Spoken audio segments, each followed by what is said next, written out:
সবাই ঘুম থেকে ওঠার আগেই আমরা আজ দারুণ একটা কাণ্ড করে ফেলেছি। গত রাতের পাতানো সে বাঁশের ফাঁদে এমন কিছু অপেক্ষা করবে তা আমরা নিজেও ভাবিনি। ভোরের এই পরিবেশে পুকুর পাড়ে এসে দেখলাম, বিশ্বাস করুন আমাদের আজকের সকালটা অন্য রকমই হয়েছে। চলুন আপনাদেরকেও দেখাই। তো আমরা এখন সকাল সকাল চলে এসেছি মাঠের দিকে মাছ ছাড়ার জন্য।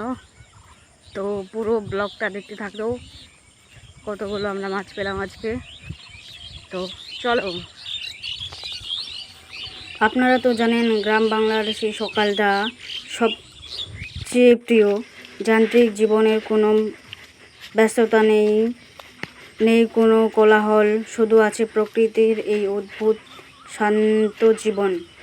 গতকাল বিকালে যখন ভাতটা পেতেছিলাম তখন আকাশটা একটু অন্যরকম ছিল। মনে মনে ভাবছিলাম, দেখি তো ভাগ্য আজ আমাদের কোথায় নিয়ে যায়।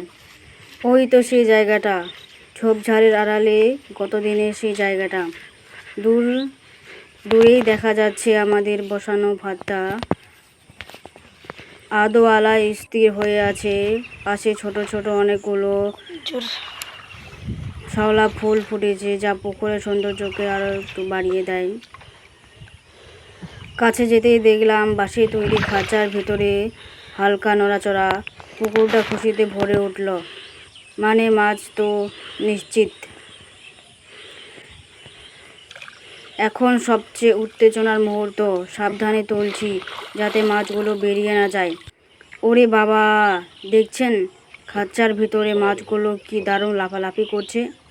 পুঁটি খুলছে আর একটা বড় টাকি মাছ।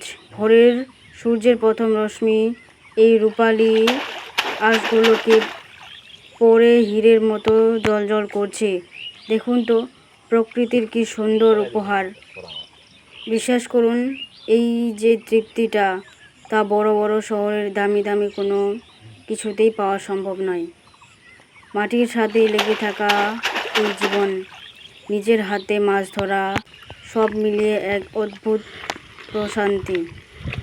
এই মাছগুলো দিয়ে দুপুরের খাবারটা বেশ জমজমাট হবে। দিনের শুরুটা যদি এমন হয় তবে সারাদিন আর কি লাগে বলুন। আপনাদের কেমন লাগলো আমার আজকের এই ছোট মাছ ধরার গল্প, কমেন্টে জানাবেন। একদম ভুলবে না। আর হ্যাঁ, এমন আরও গ্রাম্য জীবনের ভিডিও পেতে চাইলে চ্যানেলটির সাথে থাকুন। দেখা হবে পরের ভিডিওতে। ততক্ষণের জন্য ভালো থাকুন, সুস্থ থাকুন, নিজের পরিবেশকে ভালো রাখুন, নিজের পরিবারকে ভালো রাখুন।